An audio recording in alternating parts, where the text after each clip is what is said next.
Zakia, the floor is yours.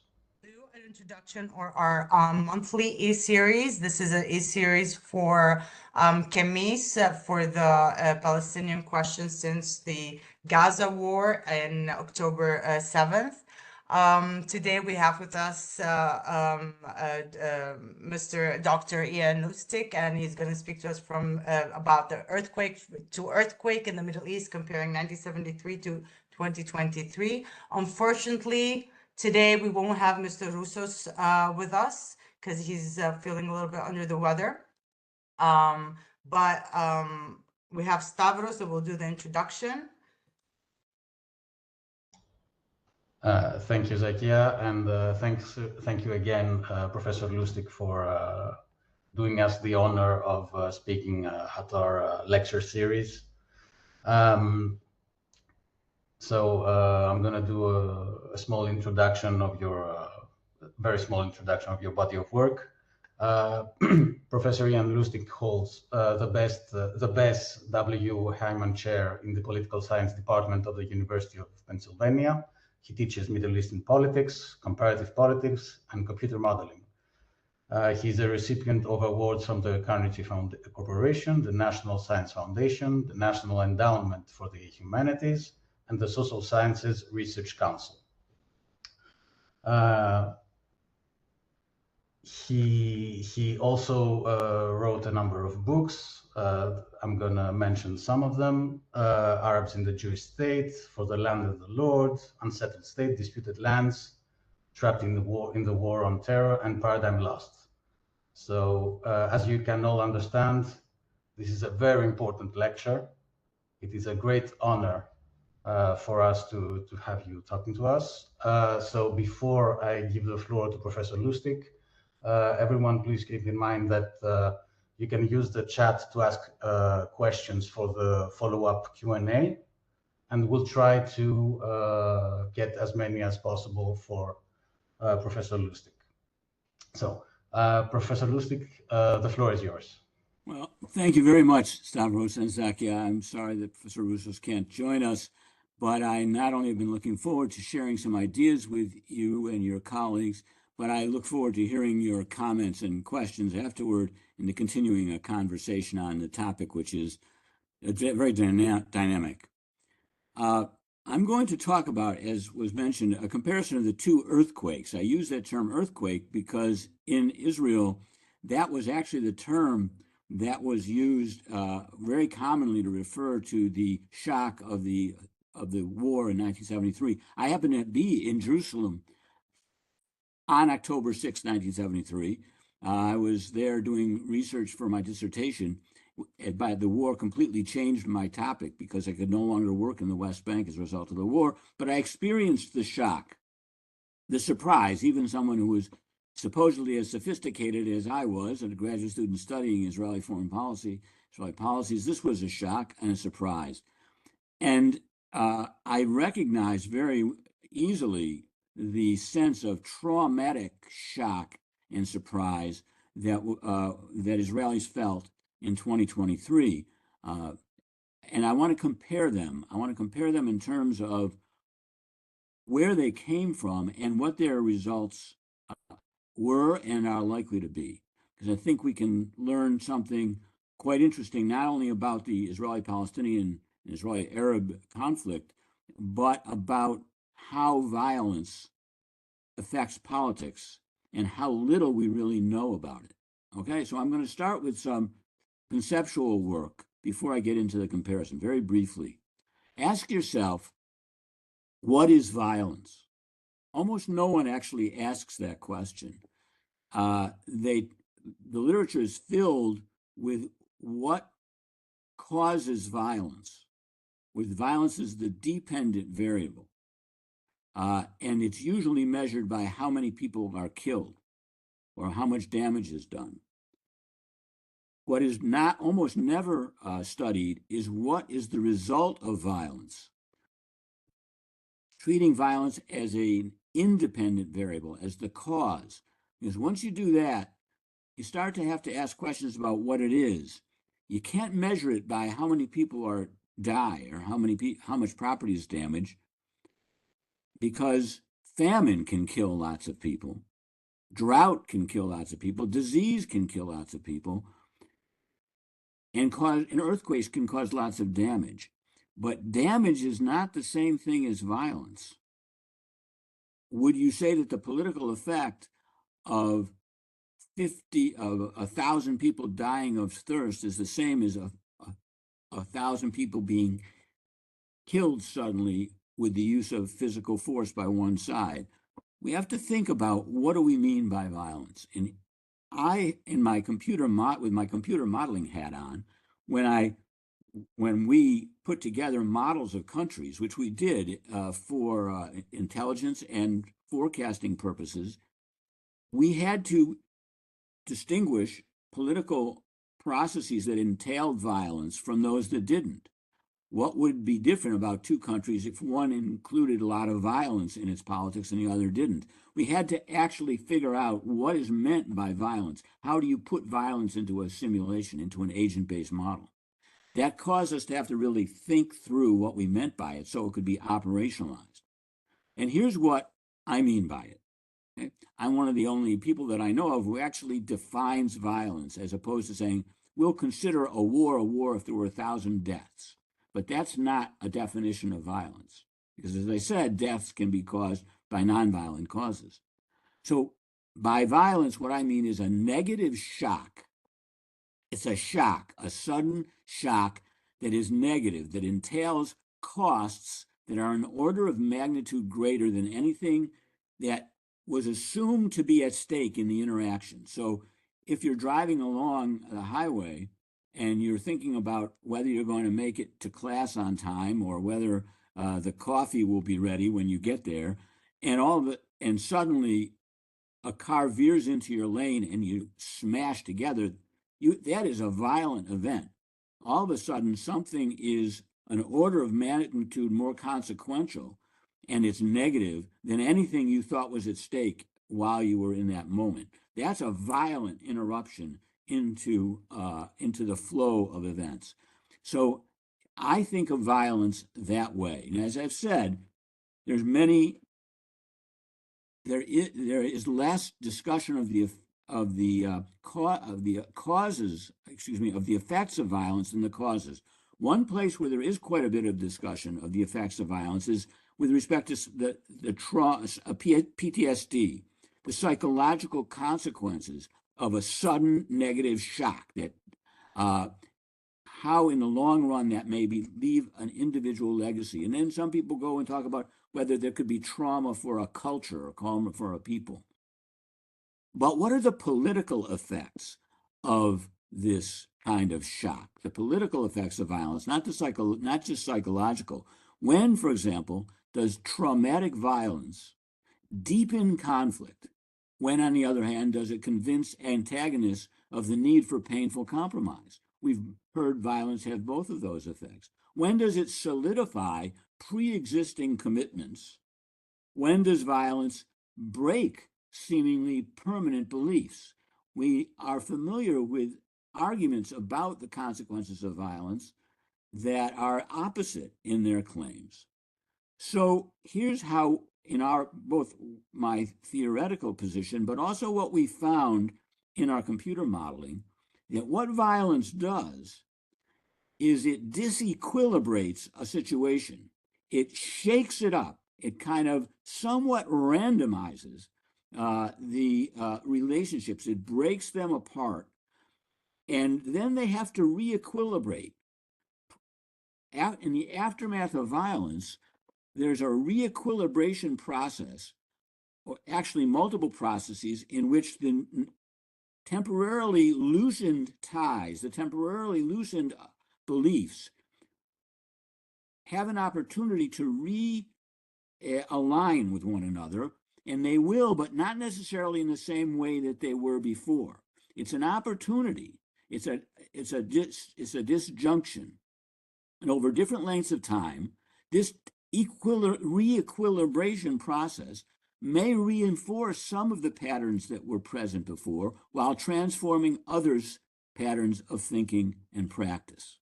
So that's my theoretical expectation. And what I'm going to do is look at the 73 war and the Gaza war in terms of these questions and categories that I've mentioned, and try to ask at the end, so what kind of re-equilibration process are we now in, or will we be in once the Gaza war ends, and try to learn from the re-equilibration process that followed 50 years ago from the 1973 war. So first I want to take you back to 1973, and then we'll come to the to what in Israel is called the Yom Kippur War, named after a very solemn holiday in Jewish life, where you atone for your sins and you fast during the day. And of course, the great striking, shocking irony is that the war that started on October 7th started 50 years ago on another holiday, a completely opposite holiday called Simchas Torah, which is a celebration of the completion and beginning again of the reading of the 5 books of Moses. So think of them as we have 2 shocks, 50 years apart, 2 earthquakes on Yom Kippur for Israelis and on Simchas Torah. And there was an article written back after the 1973 war by a very well-known Israeli columnist, Hanoch Bar-Tov. And I'm going to read a passage from what he wrote just a couple weeks after the war. I was still in Israel. I remember reading this. And then I'm going to read you a similar meditation by an Israeli journalist that was written right after the outbreak of the Gaza war. So here's what Hanoch Bar-Tov wrote back in 73. The memory of this past Yom Kippur will be with us for a long time, and not just as another scar from a battle bitterly fought and gallantly won. As I write this, many weeks have elapsed since the initial shock of the war. Yet things show no sign of returning to the way they were before October 6th. War may well become a turning point in the formation of Israel's identity, or to put it more precisely, in the formation of Israel's Jewish identity. Whether such a change is a dream or a nightmare depends on one's point of view, but in any case, the trip to normalcy is over. For the time being, at least, we are back to abnormal. Now, what is that last phrase? First of all, notice the use of the idea of shock, of this is a turning point, will never be the same, but also notice this idea of normalcy. Zionism was based in its own mind on the idea that you needed to make Jews normal. They were too weird, too abnormal in Europe to be safe. They were seen as ghosts, as dangerous, as mysterious by the Gentiles, and they needed to become like all the other nations by having a state, a country where they were a majority. That was the key thing, to be normal. Of course, Israelis never really felt completely successful in that because they were at war all the time and they were under threat.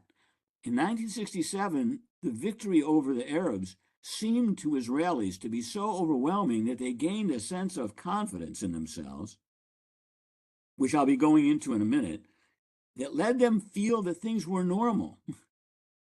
So when Hanoch Bar-Tov says we're back to abnormal, it says we're back to the Jewish Zionist predicament that we were used to, and we haven't escaped from it. Okay, so I read you the Hanoch Bar-Tov passage about how the Yom Kippur War was experienced as a traumatic shock, a turning point after which perhaps nothing would be the same. Let's see what Laura Ben David from Jerusalem says shortly after the October 7th attack. We are in shock. So many of us Israelis woke up this morning expecting to dance with the Torah. Instead, we woke up to nonstop sirens, alerts, and total unprecedented chaos. See how early this was. This was just the day after. So far, at least 100 Israelis have been killed, dozens kidnapped, and over 900 injured in the 10 hours since terrorists launched a multi-front attack on Israel. Even as I write this, constant red alerts keep coming, warning us of rocket attacks. There are still neighborhoods in Israel's south where terrorists remain at large, and residents have been under complete lockdown since early this morning. Here in the relative calm of Jerusalem, our safe room hasn't been secured in years, if ever. We make a makeshift space in a windowless hallway, dashing there over and over as each siren surprised and shocked us with its familiar yet terrifying wail. How did we not know? How were we not prepared? In the recent weeks, Israelis have literally been talking nonstop about the Yom Kippur War in 1973, exactly 50 years after that catastrophic surprise attack. We are once again under assault. There's been so much talk about the mistakes made at that time, and how would we ever fall prey to such a disaster again? And yet, here we are. So here we have another experience of an unutterable shock. This is what I mean by violence, okay? And we are interested, here I'm interested in the political fallout of this kind of negative shock. Obviously, we see a military response, which was ferocious both in 73 and now, combined with a urge for victory and for revenge. But I'm interested more in the political consequences of the processes of reequilibration that inevitably occur after the disequilibration, the psychological, political, cultural, sociological disequilibrations that occur as a result of such a large negative shock. So let's first look at the 1973 war in terms of these categories. I used the term 1973 war because it is kind of the neutral term between the term used by most Arabs, which is the Ramadan War, because it occurred during Ramadan, the Muslim holiday, and the Yom Kippur War, which is what Israelis tend to call it because it occurred on that holiday. So one of the things you need for violence is a settled expectation that there won't be, that we're not expecting violence. There has to be some kind of settled expectation that can be disequilibrated. Not just beliefs, but routinized habits and presumptions. Now, where was that true? It was true in Israel before the 73 war. As I mentioned, the 67 war produced a feeling of euphoria and security that despite terrorism, despite the war of attrition in 69 and 70, and especially after the end of that war of attrition, after the United States and the Soviet Union put enough pressure on Israel to accept 242 and bring an end to the constant bombardments along the canal, Suez Canal, and along the Jordan River, there was a sense in Israel of a situation under control. There wrote a kind of Maginot line called the Bar-Lev line was built along the canal that was thought to be impregnable, filled with pipes that had napalm being able to be spread on the canal. There was what was considered to be complete air superiority, complete superiority of the tank forces. There was a belief in Israel that was trumpeted by people in the leadership that Sharm el-Sheikh was better than peace, that is, controlling the Sinai Peninsula would be better than having a peace agreement. We really need peace. That Israel's borders along the canal, in the Golan Heights, along the Jordan River, were its natural, perfect, geostrategically logical borders.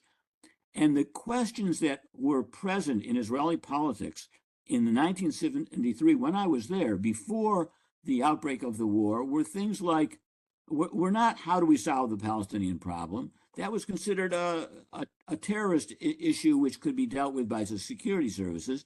There was, everyone kind of shared the decision not to decide what to do with the territories because it was too controversial in Israel and wouldn't pay off anyway. So you just went ahead with settlements or without giving Palestinians opportunities for negotiations or for rights because it was the easiest path forward for the political system. You rejected King Hussein's suggestions of a way to negotiate the future of the West Bank and Gaza. You talked about putting settlements in Sinai. In fact, you created the Yamit settlements. Golda Meir made a comment that the Gaza Strip was actually an inseparable part of Israel.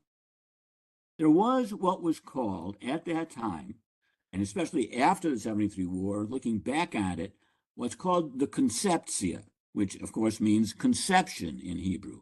The conceptia that there's no Arab force capable of threatening Israel. We are in the perfect position. The United States is lined up with us.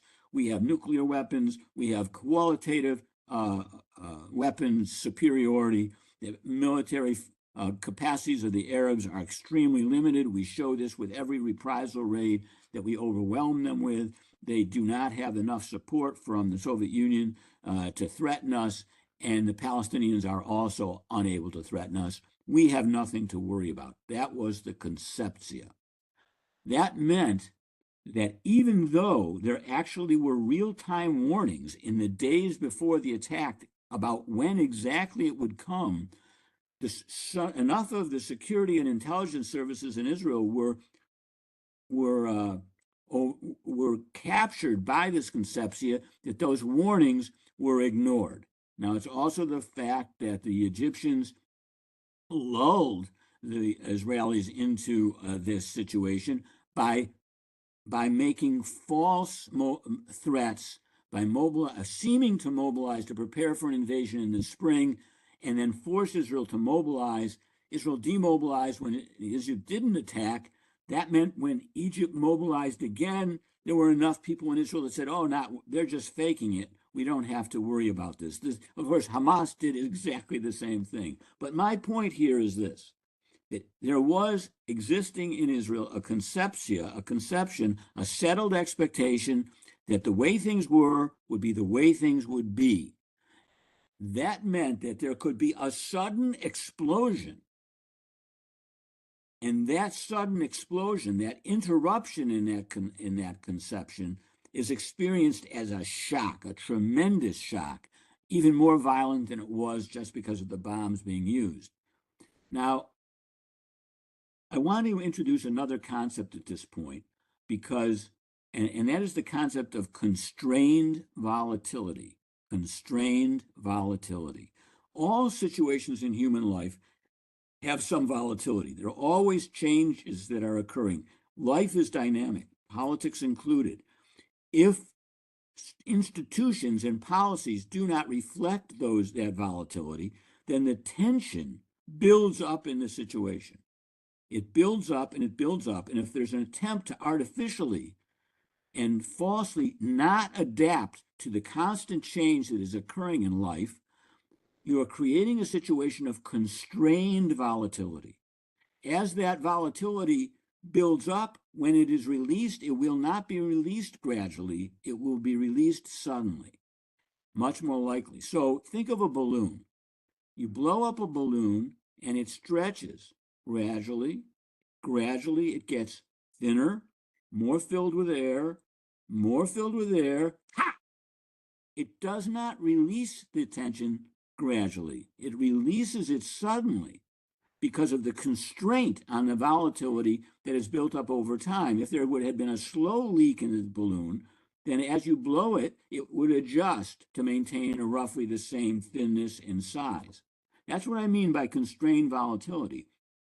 On the Arab side, since 48, since 56, but especially since 67, there has been resentment and a feeling of learning how to get back at Israel, how to release the logjam, how to achieve some kind of honor, re-achieve political honor and humiliation, especially in Sadat's mind and in the mind of the Syrian leadership and the Saudi leadership, how to get the United States, which at that time meant Henry Kissinger, to stop blocking all efforts to negotiate interim agreements on the Suez Canal and to start taking the need to negotiate seriously by creating costs and risks to the superpowers. One of the things I didn't mention that helped create this conception on the Israeli side was the Nixon doctrine, which treated Israel between in the early 70s as the American policeman in the Gulf. If the United States could focus on Southeast Asia, the Middle East would be taken care of by Iran and Israel. And that meant that all the efforts by the UN and even by the American Secretary of State to generate some diplomatic progress between Israel and Egypt by having interim agreements or partial disengagement agreements in Sinai were flushed down the toilet. Kissinger himself, partly because he did not want Rogers to get credit for it, and partly because he wanted he didn't believe that sharing credit with the Soviet Union for achieving a diplomatic solution to the Israel-Arab conflict was in his interest or in American interest. Well, the constrained volatility built up on the Arab side, and that result ultimately was the 73 war explosion, the surprise attack, a very well organized, very well planned attack, coordinated in ways that are very complex with the Soviet Union. Now, I want to go a little more deeply into the Arab side here, because after the Six-Day War, the Arab world split into what was called the acceptance front and the rejection front. This is 50 years ago. For me, it's like yesterday, but for many of you, it might be ancient history. Zionism had always been based on the idea of the Iron Wall theory, which was we have nothing to offer the Arabs of Palestine that if we were them, we would ever accept. So we shouldn't bother trying to negotiate with them. But eventually we need their acceptance of us in the Middle East. We need Arab acceptance. The way to do that is to demonstrate by victory after victory that we will never be defeated. We will never be eliminated. Once the Arab world realizes that they can't get rid of us, they will not accept the justice of Zionism, but they will accept its reality. At least half of them will. They will split between what was called the moderates and the extremists. And then we will negotiate with the moderates about a solution based on national equality, and we will isolate the extremists. That was always insofar as there was an Arab strategy, that was it. Jabotinsky and Ben-Gurion both agreed on this. The trouble was this, that after the Six-Day War, that was actually achieved. The Arab world did split. Even the Palestinians split into the acceptance front and the rejection front. But when the acceptance front, people in the PLO, Egypt, Jordan, tried to reach out to make some kind of compromise deal, inside of Israel, opinion shifted to the right, because although as it might be that normal people are more willing to compromise when they have failed to get what they want over a long period of time, a normal people gets less willing to compromise when it wins all the time and cultivates very negative feelings towards its enemies. So Israel's inside of Israel, just as the Arab world became more moderate, Israeli politics became more extreme. Now that's helped stymie the acceptance front, making every effort that it offered a failure, and helped lead to this constrained volatility that I'm talking about. In other words, there were actually opportunities to adjust that were not taken. Now, let's go forward in time to 2023.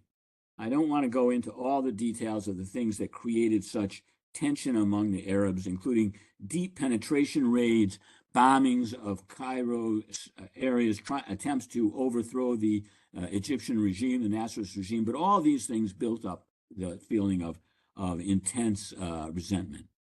Let's look at 2023 in the same terms. Unlike the Yom Kippur War, unlike 73, when the Arabs chose to attack on a date, which was the worst tactical decision they could make. I was there, as I told you, on Yom Kippur. That holiday is the only day in the entire year when the roads are empty. Even non-religious Jews don't work, and they don't go to the beach. They stay home. They go to the synagogue. So when the mobilization occurred, when the sirens went off, soldiers could, and I watched them leap into their trucks and zoom to their bases. Had the attack been on a holiday like Rosh Hashanah or Shavuot, when most Israelis are at the beach, it would have been in Hebrew, a balagan, a confusion, a terrible problem to get this mobilization going. Well, that tactical shift occurred in 2023. Hamas attacked on a holiday and caught the country completely unawares. And I don't have to go into the details. You probably know those details. Now, what were the settled expectations in Israel prior to October 7th that created the setting for this gigantic, violent, traumatizing shock? Because remember, to have a traumatizing shock, you have to have settled expectations before. First of all, one of the expectations was that the Palestinian problem has no solution that can be publicly described, but it could be managed by was called in Israeli parlance mowing the lawn. Every few years, you destroy enough of the infrastructure or kill enough operatives on the Palestinian side, whether in Lebanon or in Gaza or in the West Bank, that they can't launch attacks. It's not really a deterrent strategy. It's a strategy of eliminating capabilities to attack regularly. In that way, managing the conflict without creating even a political horizon of hope for Palestinians. And that meant relying on the Palestinian Authority and on Hamas as kind of prisoner organizations in Gaza, and relying on the Palestinian Authority in the West Bank as kind of the Arab department for Judea and Samaria, for operating for the Israeli government to manage the daily affairs and security, meaning surveillance, of a population that would not have political rights.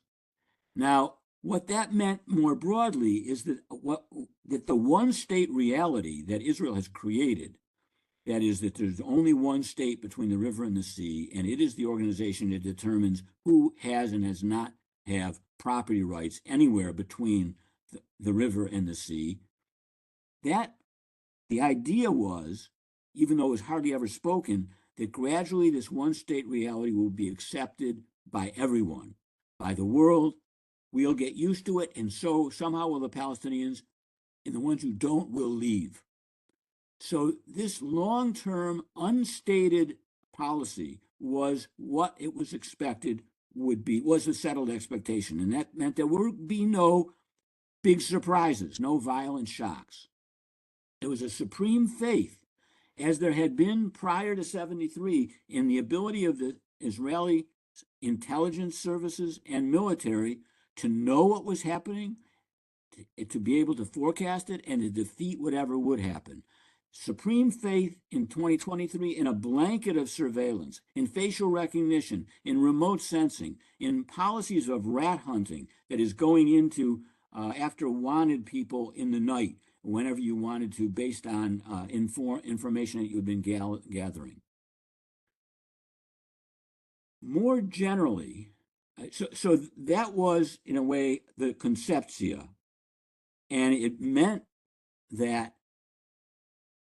when that when an explosion came, it would be experienced as the same kind of devastating, violent shock, disequilibrating political shock that Israel experienced in 73.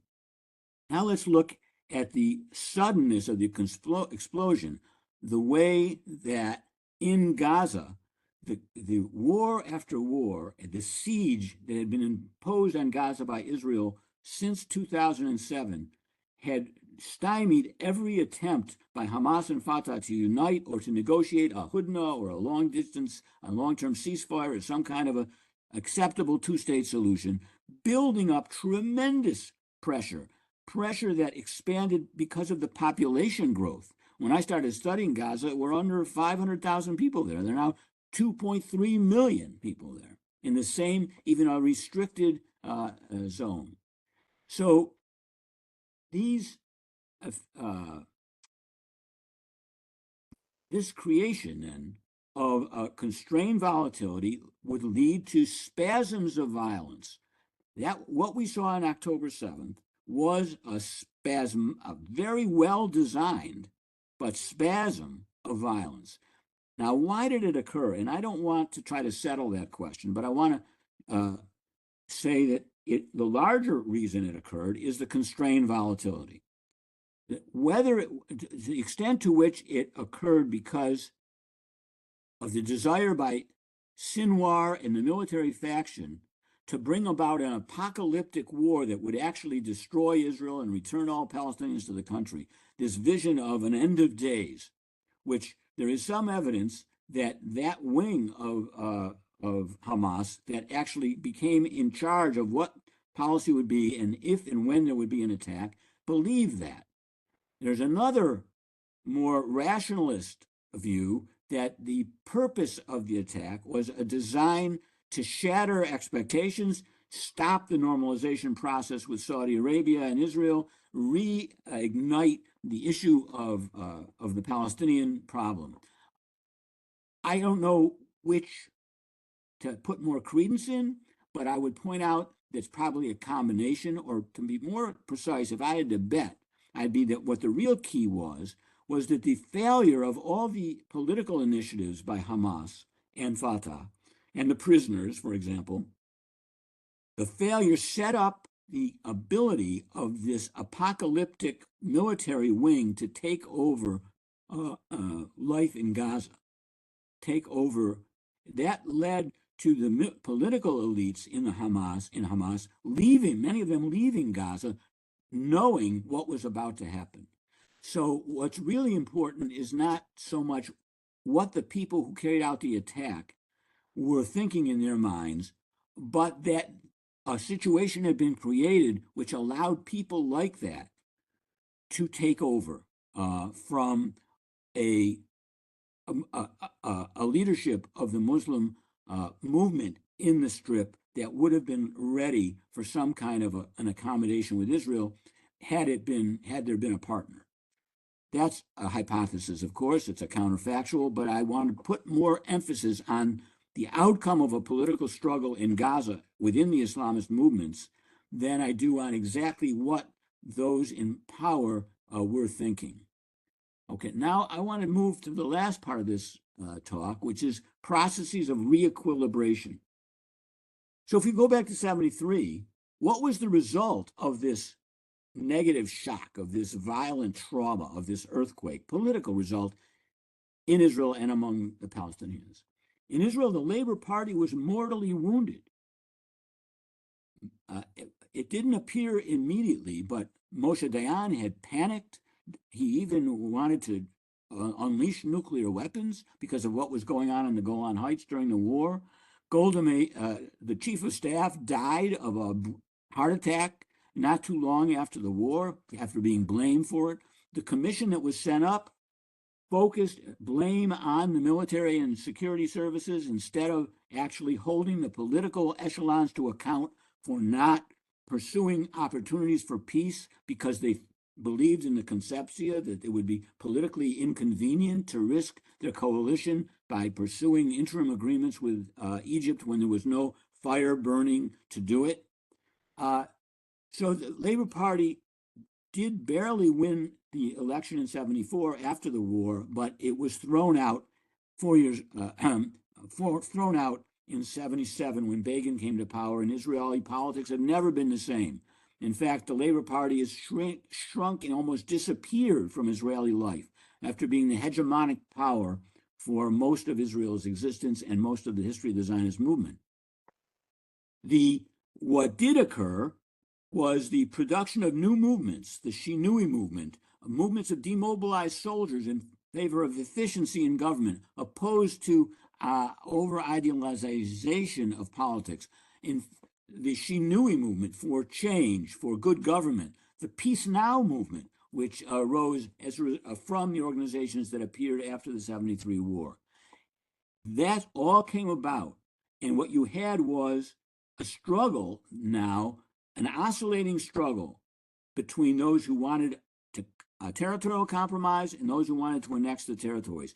A Likud government, a Labor government, a Likud government, a Labor government, a Likud government, back and forth in the 70s and 80s and early 90s. Now,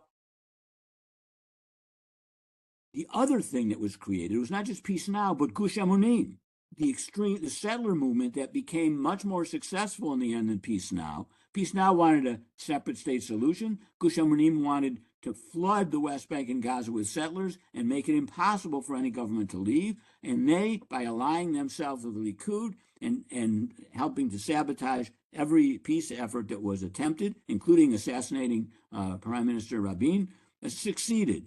So, but it's important to see the way Gush Emunim and Peace Now were part of a general re-equilibration process of Israeli politics that broke apart what had been a kind of complacency of the conceptia into a ruthless struggle between polarized positions for decades.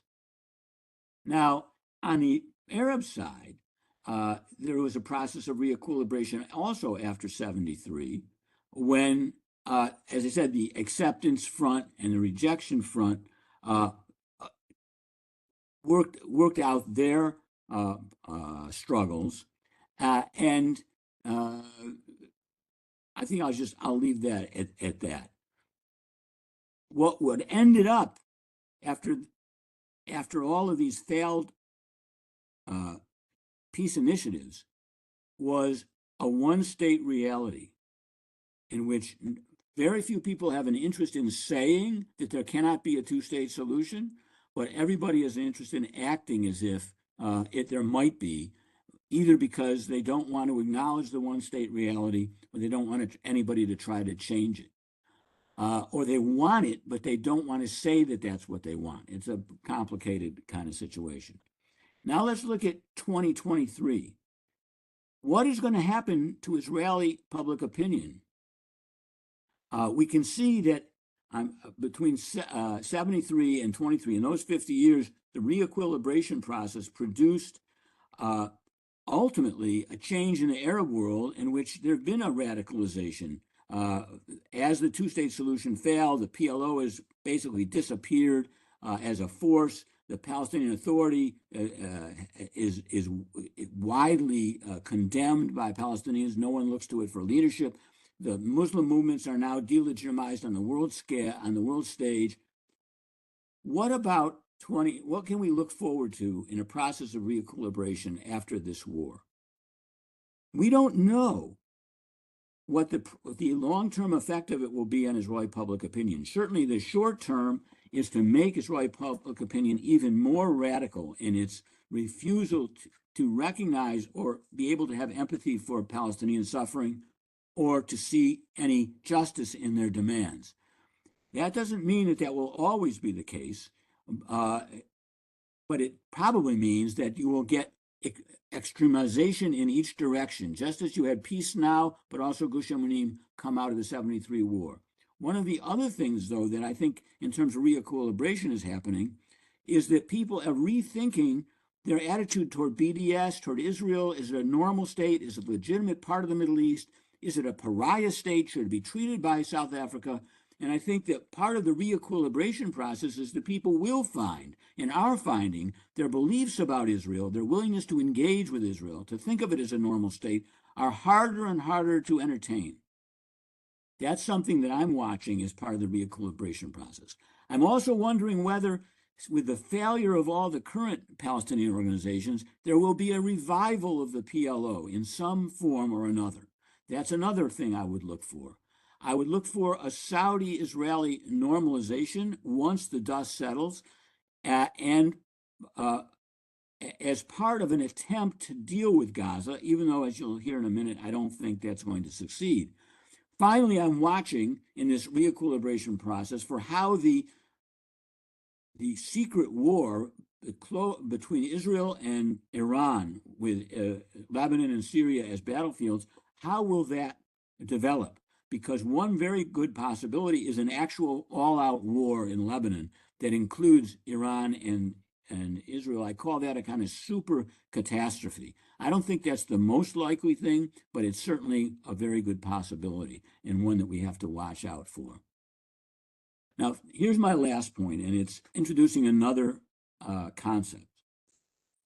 If anybody who studies chaos theory knows that the basis of chaos theory is actually order, that at a larger level of analysis, when you stand back from what seems like chaotic behavior in a system, you detect orderly patterns. And those orderly patterns in which chaotic seeming events keep falling in the same orderly pattern at another level of analysis is how I see much of politics. So there is and what you call it is as if there was a basin of attraction, or what you call an attractor, an invisible force that was taking these chaotic events and shaping them into a pattern. What we saw ultimately in the 50 years following the Yom Kippur War was the crystallization of a gigantic Nash equilibrium, a kind of stable equilibrium among the main players, the Palestinians, the Israeli government, the United States government, European governments, and the peace process industry, that could not get a two-state solution, cannot get one, but can't give up the idea that they might get one, and so keep participating in failed efforts to achieve a two-state solution. This complex story made up of a complex pattern, a dynamic pattern, keeps repeating itself over and over again. I wrote a piece in the Middle East Journal not too long ago called the Peace Process Carousel, which tries from the American point of view to explain how this comes about. But a much larger point of view is that when you have a chaotic system, there is order in it if you stand back far enough. Now, if you take that idea of a Nash equilibrium that eventually incubates enough constrained volatility so you get an earthquake that destroys the Nash equilibrium, which is what happened in the 50 years after the 73 war. Now let's go ahead after the 2023 war, 2024, and think of the same basin of attraction that's working. I believe that the most likely thing to happen diplomatically is the revival of a peace process that will not work, but it will be a useful way for elites to avoid the fact that they have no way of escaping their Nash equilibrium. Whether it's Biden saying, now that I've got the Israelis to stop the war, we can start a real two-state process, whether it's Tom Friedman, who years ago said there would never be two states, and now is back to saying we have to create the image of there being some movement towards two states because that's what American interests require, and that's what Israel requires. Whether it's the Palestinian Authority or some version of it that gets $450 million a year for pretending that it's involved in a diplomatic process that might lead somewhere. What I'm suggesting is that we're heading into another Nash equilibrium like that. That the disequilibrium that has been created by this violence will have a tendency to move in that direction unless there are a lot of awareness of it and determined efforts to go somewhere else, to bring it somewhere else, to let it evolve in a different direction. Because if we do get that return of the Nash equilibrium, and we'll develop conceptions on each side, conceptia, confidence that things could be so much worse, let's just keep them the way they are, we will breed another earthquake. Now, that led me use arithmetic to say, well, my goodness, let me add 50 years to 2023. That's 2073. Are we going to get another earthquake then? And that's the question I'll leave you with. Yes, who joined us, Mr. Roussos. Thank you so much, Dr. Lustick, for your wonderful lecture. That was amazing. Professor Roussos, would you like to have the floor since you missed the introduction? Welcome. Well, yes, unfortunately I missed the introduction. I'm quite somewhat unwell, so I joined a bit late. But I was fascinated by by Professor Lustick paper presentation, talk actually. Well, I think that put everything in order, though you end up with theories of chaos. And I'm wondering, just to hijack the discussion and the Q&A session, I'm wondering whether small particles of this chaotic order, let's say, could play a decisive role. What I mean is that, for example, new social and political groups, powers within the Palestinian society, replacement of what we call the PLO system, or even the Muslim movement system by other organizations, as they as we have seen in 1970s in the Palestinian arena, because that was also um, uh, uh, equilibration in the Palestinian systems. And I'm talking more about the Palestinians because that would create dynamics that would not perhaps allow a revival of the as you very well call it the peace process industry. So do you think that these small, let's say, particles of the chaotic order can make the difference? This is my first question. And the second is uh, more or less we are sometimes some years ago I was very when I was told about the Arab Street factor, I was a little bit cynical about it. Uh, I didn't really give them give the Arab Street much credit. But do you think that after what we see, the Arab uprisings, what we call the Arab Spring, can we have a new kind of radicalization, social radicalization, with uh, using actually, or at least through the Palestine issue or the Palestinian issue? Well, thanks for being here. I'm sorry you're not feeling well. And I have to add something. I have to add that I'm very I'm very pleased to have you in the center. We are a very small center in Greece, but we are the only center dealing with the Middle East in Greece. Wow. And because I'm teaching with the help of your books about the Israeli-Palestinian issue since 2003. So it's a very emotional time for me as well. Well, I appreciate that. I'm honored. Thank you. I'm not. I think we need to talk a little more if I'm going to understand everything that you are asking. I'm a Gramscian. So Gramsci actually, if you read him closely, talks about 4 different kinds of political action, sources of political change. One of them, of course, there is the war of position, the large ideological and cultural struggles that reorganize the agendas of politics. And those are the most interesting ones in a way. Then there's wars of maneuver when you're trying to actually challenge the legal order and you want to, through cut and thrust, overthrow a regime, not by legal means, not by legal competition, but by direct action. Leninist action in the Bolshevik coup. Then there's just regular legal interest group politics, where you struggle within a system for a relative advantage. But there's a 4th one that doesn't get much attention, and it's called molecular change. He uses that term, molecular. That is, changes below the analytic horizon, where individuals are changing. Now, you could imagine some butterfly wing flapping that does something, but I don't buy that. I mean, that can always happen, I guess, but it's not what you can depend on as an analyst. But if you can detect a pattern of molecular change, where in 15 to 20 years, political positions that are now sustainable will not be sustainable because they won't have the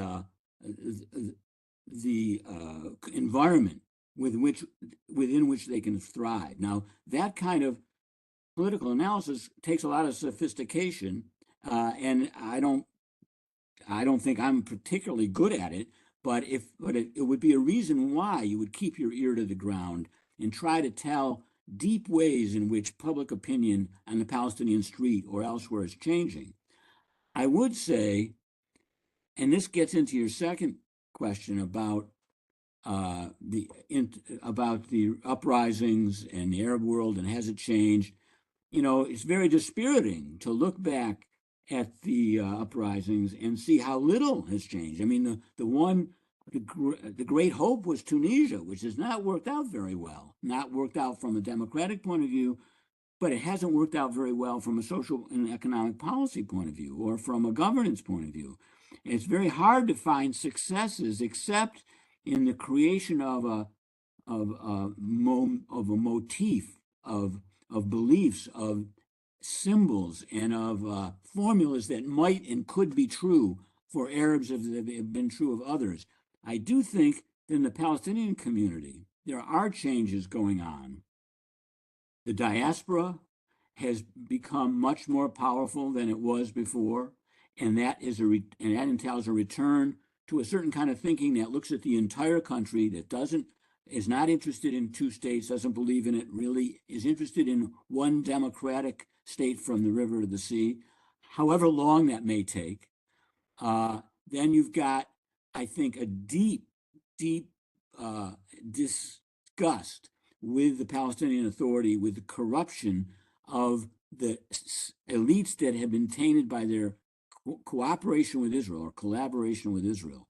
And I don't know how I don't think that leadership is going to be able to save itself. But I'd say that there's one leadership cadre that has not been besmirched, that has never been tested in the West Bank and Gaza. And that is the Intifada leadership from the first Intifada that was imprisoned, that is largely out of prison, except for someone like Marwan Barghouti, but who has been sidelined by the Tunisians and by Hamas, who came in to run things in the Palestinian areas with Israeli help. So what I'm hoping is that there'll be some kind of development of alliances between Arab citizens of Israel, those very important Palestinian elites, who more and more have first of all, they have the right to speak, even though they have had that right taken away during the war, in cooperation with East Jerusalem Palestinians, who have somewhat more security as residents of the country, even if they're not citizens, of West Bank Palestinians who know who not to follow now, and who have memories of that Intifada elite. And the diaspora, all converging on some kind of image of democracy, of equality, of a struggle for equality in the country. But this is a process of equilibration. Right now, if you talk to people who you would think would be partners, Palestinian partners, they can't even hear the word Israel right now, let alone work with Israelis. And I understand that. But as I say, we're in a process of re-equilibration, just at the beginning of it. We don't know really where it will lead. Okay, thank you. And now thank you very, very much. And now the floor is for our coordinators, Zakia and Stavros. Yes. Okay. Can I ask a question since I'm faster with unmuting myself, Stavros? Okay. Stavros has questions too, but I was faster. So we have a couple of questions from the team and from the audience, but I'll start with mine, which is basically if part of the re-equilibration is like the reverse, is like to what extent, I mean, we see to what extent can Hamas be put in the equation of the PLO. Now, we are all aware that the PA will lose its 40 to 50 million if it accepts Hamas into it. We're in the first phase where even the most open-minded Israeli elite at the moment cannot see Hamas anywhere in the political scene ever again. However, having this one state reality on the ground, do you think this may be something we might be looking at like in the immediate future? If not, basically what you're saying is that we're going for a one-state solution, and hopefully all this, chaos will lead there, in some decades, if I understand correctly, if I'm reading correctly between the lines, or at least I hope so. That's what you're saying, because that's one of my, main beliefs.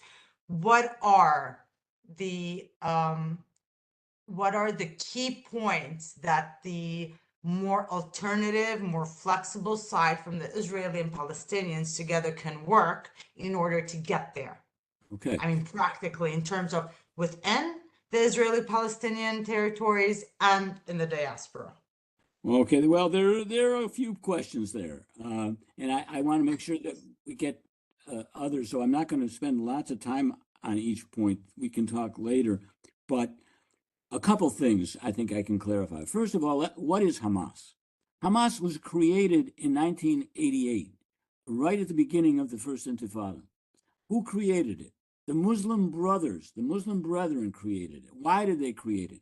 Because the PLO organizations and the local Palestinian nationalist organizations that were secular were getting so much support from the Palestinian population in the West Bank and Gaza that the Muslim Brotherhood felt it was being sidelined.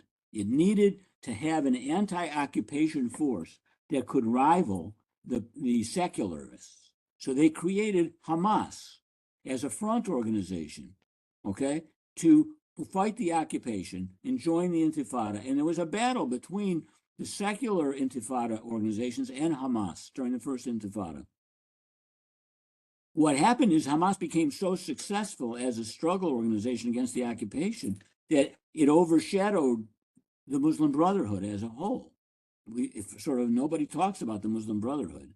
But but my point is this, that Hamas did not exist before 1988, and it may not exist as a political force by that name in the future. But there will be some other force that will be Islamist, that will be militant, that will exist.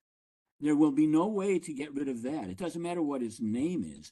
Look at the way the Islamist Party in Turkey has changed its name over and over and over again. What doesn't change is that it's a political system within which there is an opportunity for an Islamist movement to thrive, and that is not going to disappear from Gaza. That's why this whole slogan of eradicating Hamas is one reason why it's such a silly one. But let's look a little deeper at this. You may be familiar, inside of Israel, there is a political party led by Mansour Abbas, an Arab Palestinian who is an Islamist. His party was the first Arab party in Israel to become a part of a government, the previous government. He was a minister in the government. Well, guess what? He was trained, and his supporters were trained by the same sheikhs who trained Hamas. They are all in the same movement, if you look at who they are honoring. So what that Muslim movement can become is quite plastic. His philosophy is you put your Nakba in your pocket, and Israelis will put their Zionism in their pocket, and we'll live together as best we can, and we'll see what happens in the future. That's the kind of attitude that I'm hoping takes over, which is not the same thing exactly as a one-state solution. What is a solution? I hope people don't get annoyed by me defining all these terms, but what is a solution? A solution is not just a pretty picture. I can have many pretty pictures of the future. A confederation, a regional federation, one state from the river to the sea, 2 states, 3 states, a cantonal arrangement. They're all very pretty, but they're not solutions. Why? Because I have no political way to get to any of them. When I was a 2-stater, for many decades, 60s, 70s, 80s, 90s, I fought for 2 states.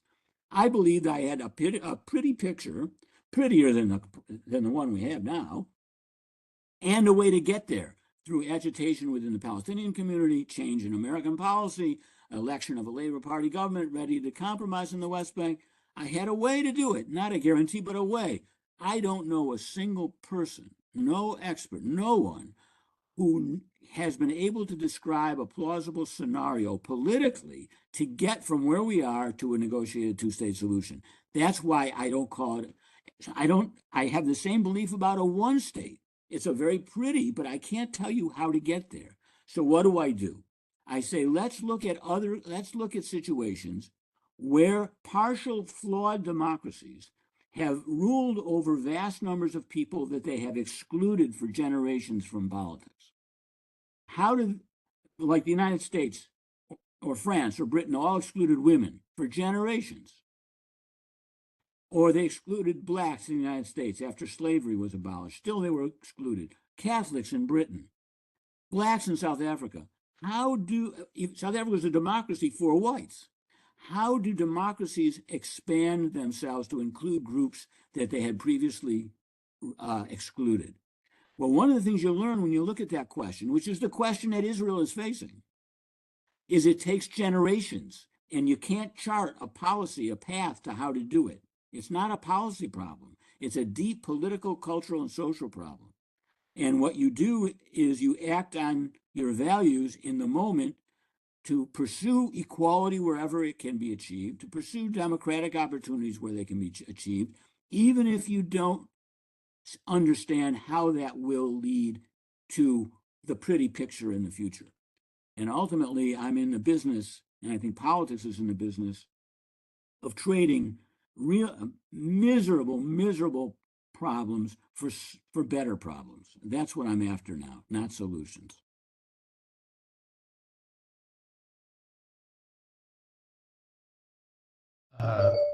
Thank you very much for. I managed to unmute myself in time before Zakia unmuted herself. Now it's my turn. So thank you very much for a very incredibly interesting presentation. It gave us so much food for thought. So because we're starting to get many questions, I'll keep mine short and sweet. And also I wanted to thank you for giving us a very deep theoretical framework for your presentation, because it gives me the opportunity to ask you about what you mentioned as constrained volatility, which leads to a sudden release in violence, and the recalibration of the, let's say, acceptance and or rejection front.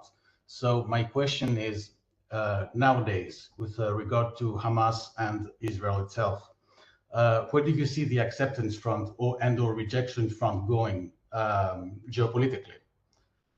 From the West, from the global South, how do you see things going? Well, I'm not sure I understand. Right now, there's not much of a market for, yes, let's negotiate with those reasonable Israelis. You just don't find that position. Nobody can articulate that. We have to wait until there's some kind of government in Israel that at least wants to pretend that it's ready for negotiations. Until then, we can just imagine that what used to be called the rejection front, but won't be called that anymore, because rejection means that there's some offer that's out there that we are rejecting, right? There is no offer out there. It's not going to be called the rejection front anymore. It was called the rights movement instead of but it's going to be a movement based more on aspirations and on a sense of justice and, to an extent, international law. That's those incantations, those exhortations are going to become more prominent. When I look around geopolitically, I really do see Israel starting to move into genuine pariah status. Much more, not just, really the way people felt about South Africa for so long, when finally even the United States accepted a boycott of South Africa, though the Reagan administration fought that tooth and nail. But I think this war is pushing things in that direction, has pushed things in that direction, to the extent that Netanyahu, the prime minister in Israel, is asking the president of the United States to intervene with the international court to stop him from being issued an arrest warrant against him, when the United States does not recognize the international court. It's pretty desperate. I'd like to leave it there and open it up to more questions from the audience. Thank you very much. So let's get to the other questions from the audience. The first question is from Assistant Professor Marina Lesariadou, who is also a consulting editor at CEMMIS and one of the oldest members of CEMMIS. So her question is, after 1973, We had the birth of peace now, but now the only movement that has been born is united under an anti-Netanyahu stance, which in reality predates October 7th, or at most demanding the release of captives held in Gaza with no long-term vision. Which do you think would be the conditions for it to be more robust, and which would be its characteristics? Okay, now we're getting into what I think is really the most important questions about the future of Israeli politics. And I'm going to say something which I don't, it might be unfamiliar, and I haven't written this yet, but I'm thinking about writing an article about it.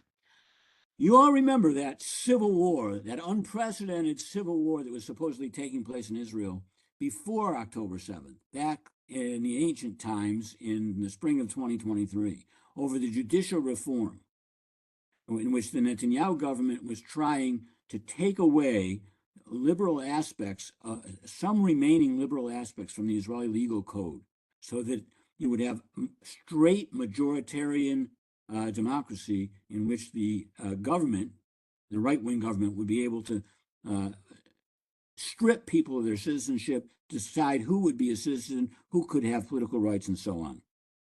Now, what you saw was a sea of blue and white flags by the Ashkenazi, secular, cosmopolitan Israeli plurality in the streets to try to fight this.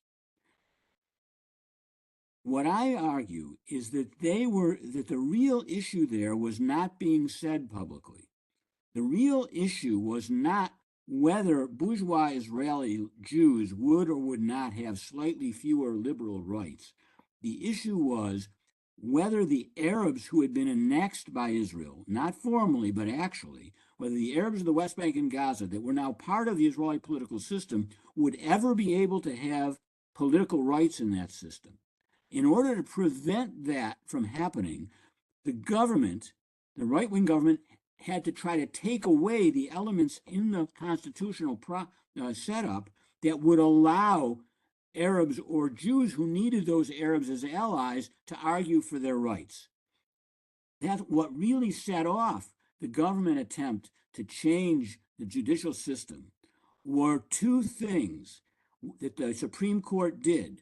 One of them was to neutralize a law that had accepted illegal expropriations of lands from Arabs in the West Bank and made them all legal.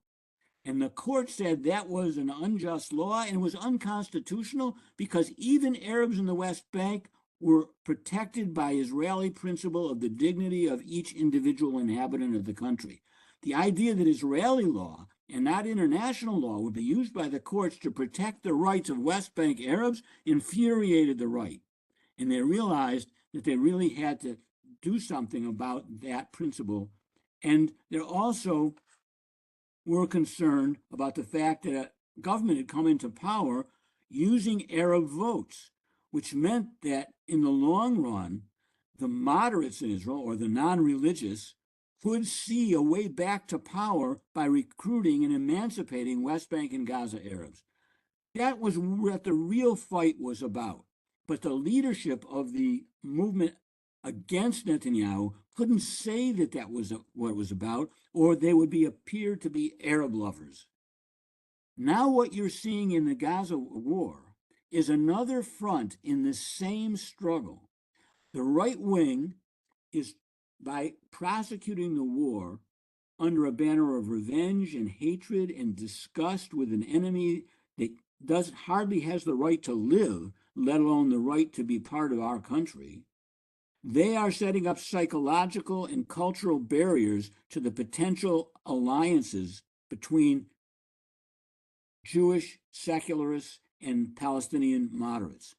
So if the struggle before the war was using to try to strip the constitutional resources out of the system that could help those alliances to be formed, now it's an attempt to impose psychological and cultural barriers that would do the same thing.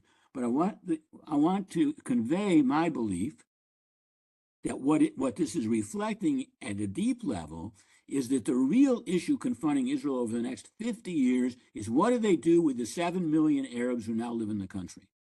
Not the 1.5 million or 7 million Arabs who live inside the Green Line borders, but the 7 million, more than there are Jews, who live between the river and the sea. And what will their eventual political status be? That's what's underneath, I believe, both the character, the way this war is being fought, and that civil war that we observed before. As far as the Netanyahu himself, you know, one misconception is that he's the whole problem. He is a huge problem because only with Netanyahu in power would we have Ben Gvir and Smotrich, these racist crazies, as ministers in the government, finance minister, minister in charge of settler affairs, minister in charge of internal security. But when he's gone, when Netanyahu is gone, the right will be able to unite.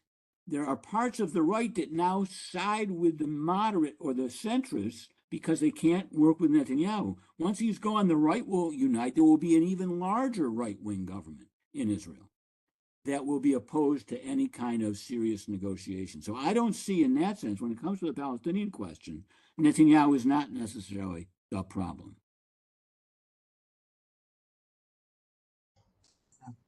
Another question from the same, thank you, from the same colleague, Mariana Leferrado. The re-equilibration after 1973 came after Israel's victory and at the point that the Cold War titled in favor of the US, who supported Israel. Today, we witness a parallel re-equilibration of the international system that this time is against the US and in favor of great powers that are not sensitive to Israel's interests and priorities. How is that going to affect the direction of the re-equilibration? I don't know. That's a great question for research and thinking, and I encourage people to think along those lines. I'm teaching a seminar this semester on the Arab-Israeli conflict and in international politics, and it's divided into three parts, like Gaul was. It's divided into, first part is under European imperialism in the late 19th, early 20th century, then Arab-Israeli conflict during the Cold War, and then the Arab-Israeli conflict under, well, messy multipolarity, because we're not in American hegemony anymore. Well, I'm not sure exactly how that will work out in terms of the re-equilibration process. Because the questioner is absolutely right. The re-equilibration process after 73 took place for the most part up until 1989, when there was a bipolar order. One of the things I will comment on is that in an odd way, the Biden administration's historically laggard response to Israeli wildness, that is, usually the United States stops Israel much faster than we did this time. Ultimately, the United States always is the one that ends Israeli wars. They never end because Israel's war aims are achieved. Israel cannot achieve its war aims. It needs to be told to stop. Since 56, it's been the United States that tells them when to stop. So the question is, why has it taken the United States so long? And one reason is because we are not facing a superpower rival with whom we could get into a Cuban Missile Crisis type dangerous confrontation if the war continued. That happened in 67, and it happened in 73, and to an extent happened in the War of Attrition, when there were 50,000 Soviet advisors in Russia, and they were shooting down Israeli planes, American bots and Israeli planes. So when Biden is not able to say, I don't want to put pressure on Israelis, but hey, this is a vital interest of the United States to avoid a nuclear confrontation with Russia or with, he can't say that. It's not real anymore. So that means that Biden is pushed more into the domestic politics drivers of his policy, which, living in the world that he came from, meant the Israel lobby. What he's learning is that the world has changed, and now he may be losing as much support by over-supporting the Israelis as he is by pressuring them. But he seems to be moving in that direction, but it's an agonizingly slow process. But I think basically it's an excellent direction, an excellent question. I cannot predict off the top of my head what the implication is of that messy multipolarity for the re-equilibration process in Israel and among the Palestinians. Okay, thank you.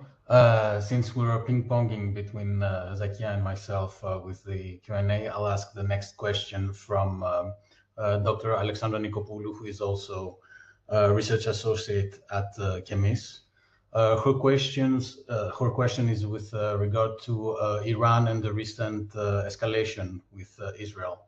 How do you view the kerfuffle that happened, let's say? And The kerfuffle. Wow, I did not expect that word to come up today.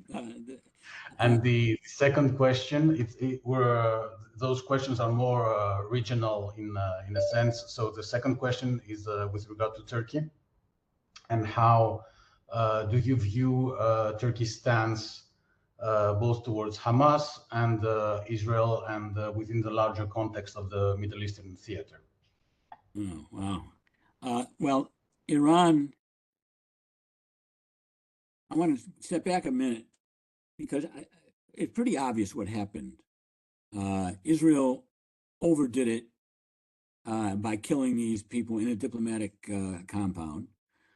Iran still did not want an out war from Lebanon with Israel. I recognize that this was, but also wanted to signal that things might escalate. And it found a way to attack Israel that was both unprecedented and very, very careful, and one that could be thwarted, and one that Israel could respond to in a way that would stop the cycle of escalation. Now, I don't mean that the war between them has stopped. Part of the Nash equilibrium has been, part of the basin of attraction is, yes, it's just people, the situation between Iran and Israel will return to a secret war, to a closed war, something that's hidden from view most of the time. And that's where things are headed.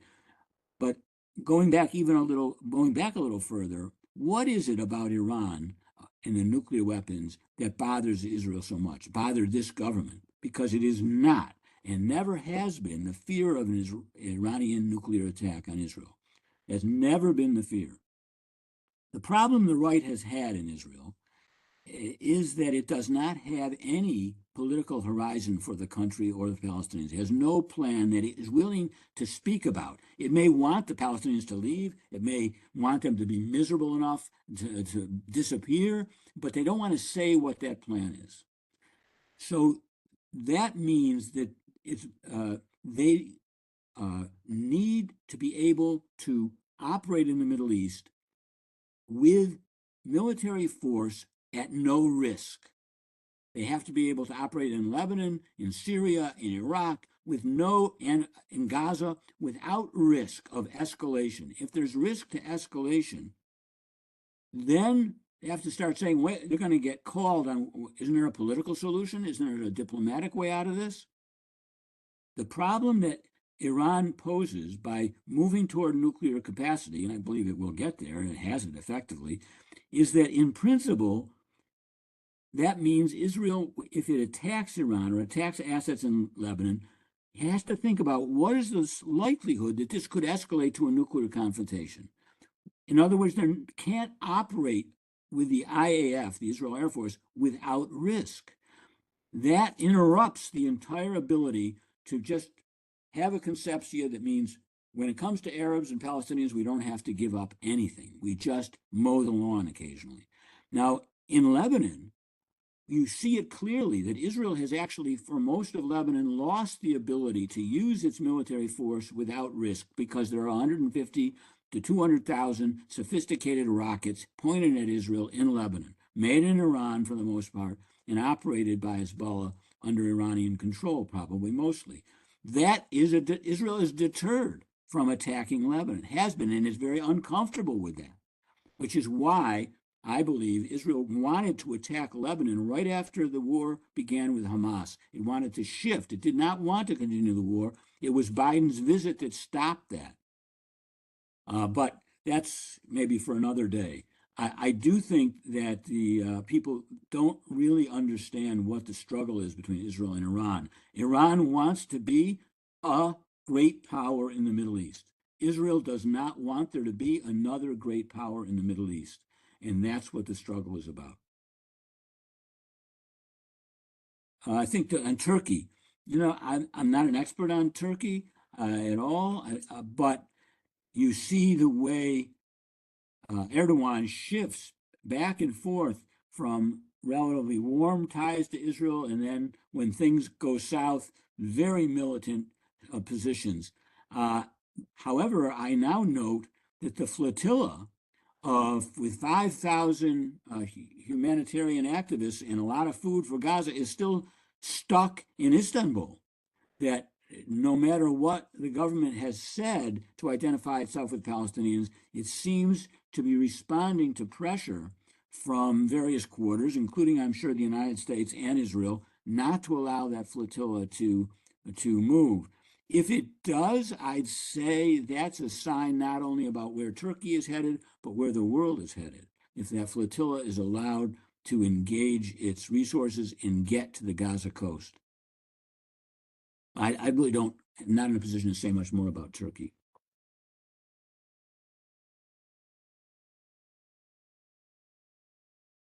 My turn to ask a question from our team member and researcher. He would like to know, you mentioned that in the post-Netanyahu era, the right-wing Israeli movement would join and would have a more detrimental role in, what happens in the political scene in Israel. Do you made it sound as if there was some, more positive tone. Would that be because you believe that they would be more moderate and more open to the Palestinian question and to the Israeli politics? Or how do you see them in the day after?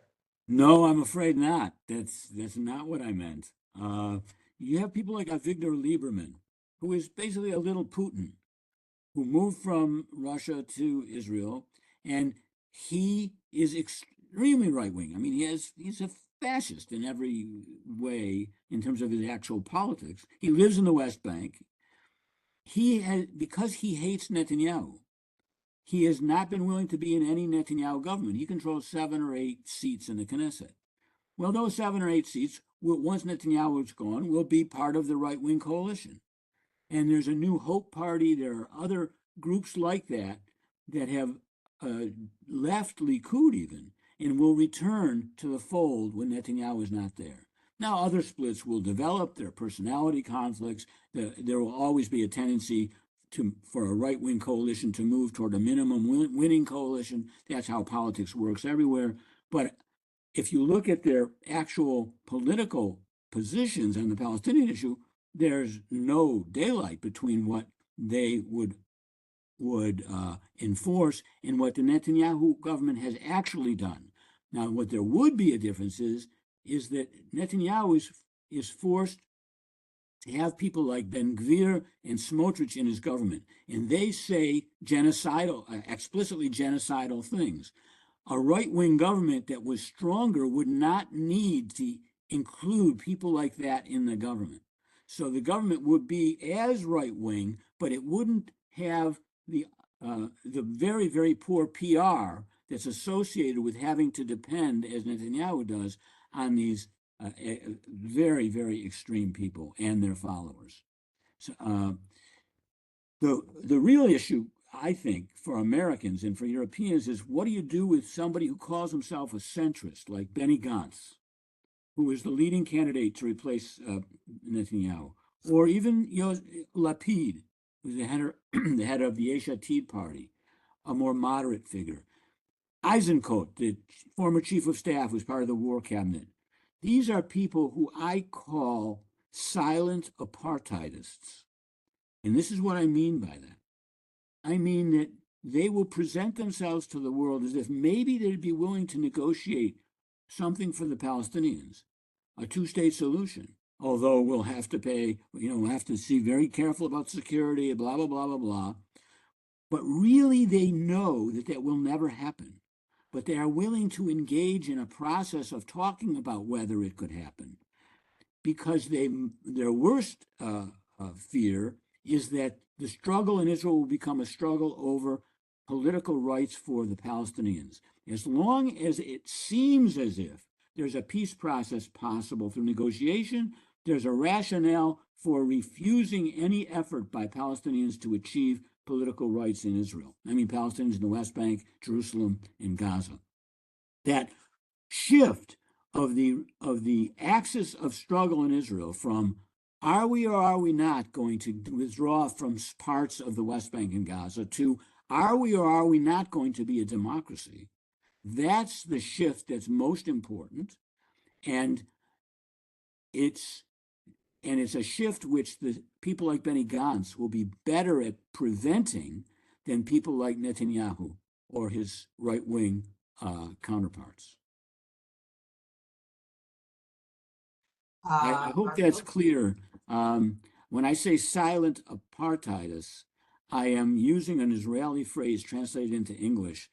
When there were left-wing soldiers who did not want to serve in Lebanon during the war there, or who refused to serve in the West Bank under occupation tasks, that was called sarvanut, refusal. Now, you could just say, I refuse, and they'd send you to prison. Or you could tell your commander that, you know, I'm not refusing, but my wife is pregnant and not feeling well, and I really don't want to go. And there would be a wink and a nod, and the commander would say, yeah, I don't want to fight with you about the occupation, and I don't want to send you to prison, so okay. That was called gray sarvanut, or silent refusal. So gray apartheid or silent apartheid is when you're really doing it, but you're not saying you're doing it. Our colleague Elias Mitrousis is very satisfied with the and covered with the answer, and a little sad that you're not as optimistic as he wished you were. From that, a last question. Well, would you like to comment on the movement in the U.S. in the universities and their impact in the current government, and unfortunately in the upcoming Trump government, and how Trump at least sees this? No, let's not say that. Let's not. Then put it out in the. Okay. Well, first of all, thank you for your questions, for your attention, for your time. People who want to be in communication with me, my email address is ilustic@sas.upenn.edu, and I'm happy to interact with you over email. Also, I have a distribution list. I write quite a bit. I do a lot of interviewing. And if you want to be on that distribution list, send me your email and I will. One of the things that's about to appear is very relevant to this question, I just was at the student encampment at the University of Pennsylvania yesterday, talking to people there and getting a sense of it. But I have an article coming out called "Must Every Golem Die?" Now, what is a golem? I don't know if a golem is a Frankenstein kind of created monster that a famous rabbi in 17th century Prague created out of clay in order to defend the Jews against the anti-Semites. And he used the secret name of God, he used incantations, and put the word emet, truth, on the forehead of this giant clay man who would rise up and destroy the anti-Semites. The problem is he'd put him to sleep at night, and he'd wake up later when there was another threat of attack. But every time he woke the golem up, the golem became wilder and wilder until finally he was a threat to the Jewish community. So the rabbi had to destroy the golem by taking the aleph from the beginning of emet, and it became met, meaning death in Hebrew. Okay, so when I say golem, and this is a piece I wrote for a new journal that I'm a part of called the Palestine-Israel Review, and it will be published soon by them, and I'll release it to the public. But the argument is that settler colonies always turn on their creators. The settlers become golems, whether it's the American colonists who revolted against the British or the Boers who did the same thing. But the Zionist movement, which was a settler colonialist movement, sent to Middle East by Europe to solve its Jewish problem and by Jews to solve their European problem, in the end is turning on the Jews. It is the source of most danger and the increase in anti-Semitism in Europe and the United States is Israel's behavior, this wildness that's hard to control. And we see on college campuses not threats of anti-Semitic attacks, but the lashing out of desperate defenders of Israel who have lost the ability to defend the substance of Israeli policies and have only the ability to try to stop discussion of the issue by calling their opponents and by calling dissidents anti-Semites or terrorists or neo-Marxists or violent extremists. It's without question that there's much bigger threat to Jewish students from the police breaking up Palestinian demonstrations in which Jewish students are very prominent than any threat to Jewish students from anti-Semites attacking them because they're Jewish. On the other hand, it is also true that because of Israel's behavior, there is an increase in the United States in anti-Semitism, and there is an increase in the willingness of people who are already anti-Semitic to show their anti-Semitism, a decrease in inhibitions. So I have no question that that's a problem, but the problem is due to the golem, and that has to be controlled. Now, I ask the question, must every golem die? And the answer is no. The United States is a golem. Okay, I just showed you that. South Africa, every country with every political organization was created for one purpose and it ends up doing something else. That's how politics works. That's how life works. The idea is to figure out how to exact, how to transform, how to exploit what something has become rather than assume that it has to be destroyed. And that's a difficult search, but I still think it can be done among Israelis and Palestinians. Sorry, Stavros, I'm sorry, but a follow-up question from Professor Yerasmus Makris, but it has to do with this, Okay. with the same topic. Is do you also think that these movements are requesting, I mean, the disengagement of the U.S. assistance to Israel in terms of arms or cooperation that enables the war? So, like, what they're basically saying is, if we stopped arming Israel, you know, do you think that has any impact, that will impact at all? In two ways, yes. First of all, I believe that even President Biden is now, in his conversations with Netanyahu, making it clear that the situation in Gaza may make it impossible for him to approve certain arms transfers. Okay, so he is actually using that lever now. He will decide when to actually drop the hammer and stop the war. But he is now, in a way, taking over the war. Yes, you can attack Rafah if you follow all 23 rules we are giving you. But Israel knows if it follows all those rules, it will lose hundreds of soldiers fighting underneath ground in the tunnels. So the United States is, in a weird way, kind of fighting the war. But that's a slightly different question that was asked. They ask about armament. The other way that these protests against, for divestment, against arms transfers, they are, when we talked about Gramsci, in a war of position, they are shifting the discursive space dramatically in the United States. And that's what's scaring many Israelis, that instead of assuming that arms transfers will, of course, go through, now it becomes a question in American politics and a question in Israeli minds. And that whole shift of the terrain of discourse about what gets argued about and what is taken for granted is a tremendous threat to the ability of Israel to rely on the unquestioned support of the United States. That will have a big political impact. Thank you, Stavros. I can't see you. Hello. Thank you so much for. Oh, there you are. Sorry. We would like to thank you, the center as well, Professor Roussos, Dr. Zakia Akra.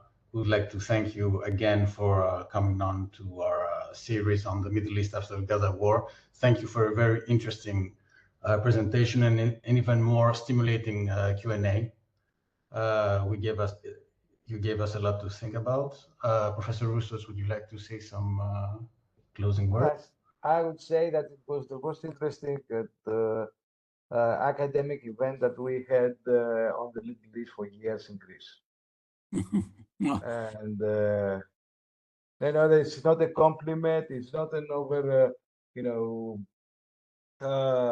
something that is overdoing your lecture, but I think that I'm not going to, you know, eulogize our center, but it is the most interesting academic event that we had, international academic event that we had here in Greece on the Middle East, particularly this period, because we need this kind of analysis, and I'm deeply grateful for accepting our invitation. You're very welcome. It was my pleasure. I look forward to learning about what work is being done at your center, and some of the questions that came up that I think are very worthy of study. I hope you'll make some progress on some of those questions more than I have. So Stavros and Zakia, it's your task to enlighten Professor Lustick about our work at the center. We will add you to our newsletter, of course. Right, that's good. Thank you very much indeed. We will be sending you emails though. We will be sending you our emails so you could like copy paste them on your you know, forwarding list. Thank you so much again. I mean, we'll keep on complimenting you till the end of the day. So thank you I very wish much. you have a great day. Really, thank you, and I hope you're visiting Greece at some point. And if you do, don't forget to contact us. Well, Corinth is one of my favorite places, so thank you. Bye-bye. Bye. Thank you. Bye-bye. Thank you. Thank you. Oh, and also the lecture will be uploaded on YouTube, so everyone can watch it again and subscribe to our channel. So that's it, and good night.